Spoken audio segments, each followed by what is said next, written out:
आज एक दंत संकष्टी चतुर्थी व्रत है। ये व्रत सारी बाधाओं से मुक्ति दिलाकर व्यक्ति को सुख प्रदान करता है और उसकी अधूरी इच्छाओं की पूर्ति करता है।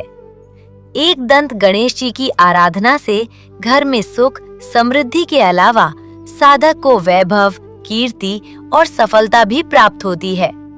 ऐसे पूजा के दौरान एक दंत संकष्टी चतुर्थी व्रत की कथा का जरूर श्रवण करें। इसके बिना व्रत अधूरा है। संकष्टी व्रत कथाओं के श्रवण के क्रम में माता पार्वती ने भगवान गणेश से पूछा, हे पुत्र, ज्येष्ठ माह की चतुर्थी के अवसर पर किस प्रकार पूजन करना चाहिए? इस माह के गणेश जी का क्या नाम है? इस दान करने वाली है। इस चतुर्थी के अवसर पर पूर्ण भक्ति भाव से एक दंत नामक गणेश जी की पूजा अर्चना करनी चाहिए।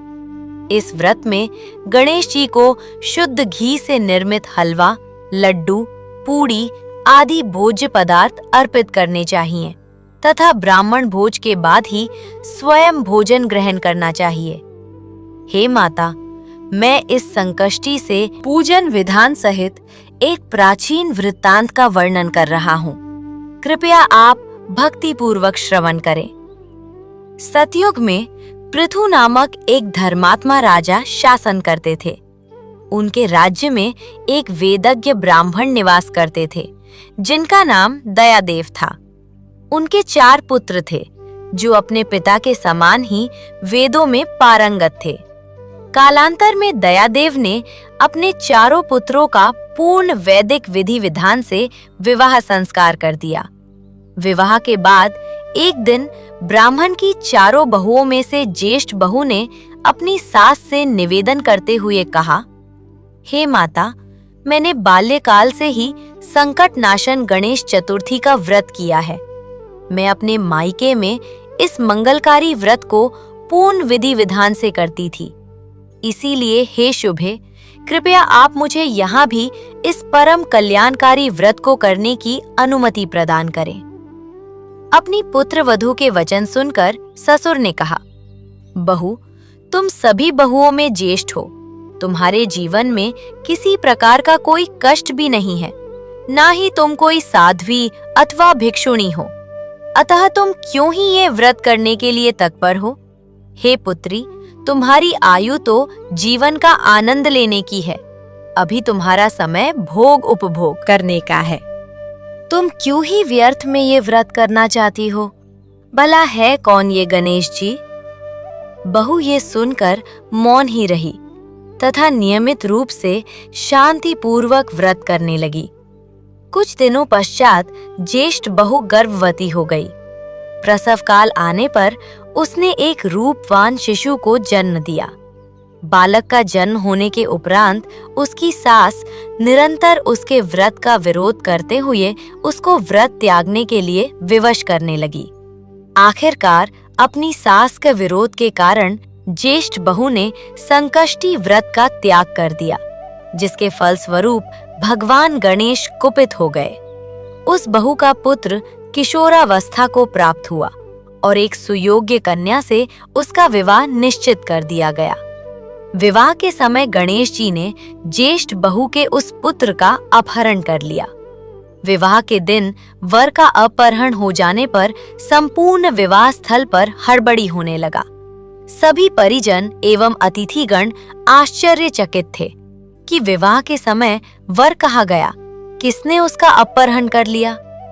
जो ही पुत्र के अंतर्धान होने की सूचना ज्येष्ठ बहू को प्राप्त हुई, वह विलाप करते हुए अपने ससुर जी से बोली, हे पिताजी, आपने और माताजी ने मुझसे गणेश चतुर्थी के व्रत का त्याग करवाया है, जिसके फलस्वरूप ही मेरा पुत्र अंतर्धान हो गया है। यह सुनकर दयादेव के हृदय को अत्यंत पीड़ा हुई। ज्येष्ठ बहू की पुत्र वधू भी यह सुनकर व्याकुल हो उठी और अपने नव विवाहित पति की कुशलता हेतु प्रत्येक माह निष्ठा पूर्वक संकट नाशन गणेश चतुर्थी का व्रत करने लगी। एक समय एक दुर्बल देहधारी प्रकांड ब्राह्मण भिक्षाटन करते हुए ज्येष्ठ बहू की पुत्र वधू के द्वार पर आया तथा कहने लगा, हे पुत्री, मुझे मेरी क्षुधा शांत करने हेतु भोजन प्रदान करो। पुत्र वधू ने ब्राह्मण देव का पूजन आदि कर उन्हें आसन दिया तथा उत्तम भोजन करवाकर वस्त्र, दक्षिणा आदि प्रदान किए। उस कन्या की सेवा सत्कार से ब्राह्मण का हृदय प्रसन्न हो गया तथा वह बोला, हम तुम्हारी ब्राह्मण निष्ठा एवं सेवा सत्कार से अति प्रसन्न हैं। मांगो, तुम्हें क्या वरदान चाहिए? मैं गणेश हूँ, जो तुम्हारी निश्चल श्रद्धा एवं भक्ति के कारण इस ब्राह्मण वेश में यहाँ आया हूँ। तुमने भावपूर्वक चतुर्थी का व्रत किया है, अतः तुम्हारे सभी मनोरथ मैं अवश्य पूर्ण करूंगा। ब्राह्मण वेशधारी भगवान श्री गणेश का दर्शन करके वह कन्या अत्यंत प्रसन्न हुई तथा प्रार्थना करते हुए बोली, हे विघ्नहर्ता गणपति, यदि आप प्रसन्न हैं तो मुझे मेरे पतिदेव का सानिध्य प्रदान करने की कृपा कीजिए। कन्या के वचन सुनकर गणेश जी तथास्तु कहते हुए बोले, हे सुविचारिणी, जैसा तुम चाहती हो वैसा ही होगा। तुम्हें शीघ्र ही तुम्हारे पति का दर्शन प्राप्त होगा। यह वरदान प्रदान कर भगवान गणेश वहां से अंतर्धान हो गए। उसी समय सोम शर्मा नामक किसी ब्राह्मण को वन में उसका पति मिला, जिसे वह नगर में ले आए। समूचे नगर में हर्षोल्लास का वातावरण छा गया। अपने पौत्र को सकुशल देखकर दयादेव ब्राह्मण अत्यधिक हर्षित हुए। बालक की माता भी अपने पुत्र को देख प्रसन्न हो उठी तथा उसे हृदय से लगाते हुए कहने लगी, ये सब श्री गणेश जी की कृपा का ही परिणाम है कि मुझे मेरा खोया हुआ पुत्र पुनः प्राप्त हो गया। उसके बाद माता ने पुत्र को नाना प्रकार के नवीन वस्त्राभूषणों दिए। दयादेव कृतज्ञ होकर सोम शर्मा को प्रणाम करते हुए बोले, हे ब्राह्मण देव, आपके अनुग्रह से मुझे मेरा अपहृत पुत्र पुनः प्राप्त हुआ है। आपने तदनंतर उन्होंने सोम शर्मा को उत्तम भोजन कराकर वस्त्रादि प्रदान किया तथा गोदान किया। तदुपरांत पुनः मंडप निर्मित करके पूर्ण विधि विधान से विवाह संस्कार संपन्न किया गया। इस घटना से समस्त नगरवासियों में प्रसन्नता व्याप्त हो गई। वो सौभाग्यशालिनी कन्या भी अपने पति को प्राप्त कर अत्यधिक प्रसन्न हुई। ज्येष्ठ मास कृष्ण पक्ष की चतुर्थी प्राणियों की समस्त मनोकामनाओं की पूर्ति करती है। इस पावन अवसर पर समस्त नर नारियों को गणेश जी की पूजा अर्चना करनी चाहिए। हे माता, जो भी व्यक्ति पूर्व वर्णित विधि के अनुसार श्रद्धा पूर्वक इस व्रत एवं पूजन को करता है, उसके समस्त मनोरथ सिद्ध होते हैं।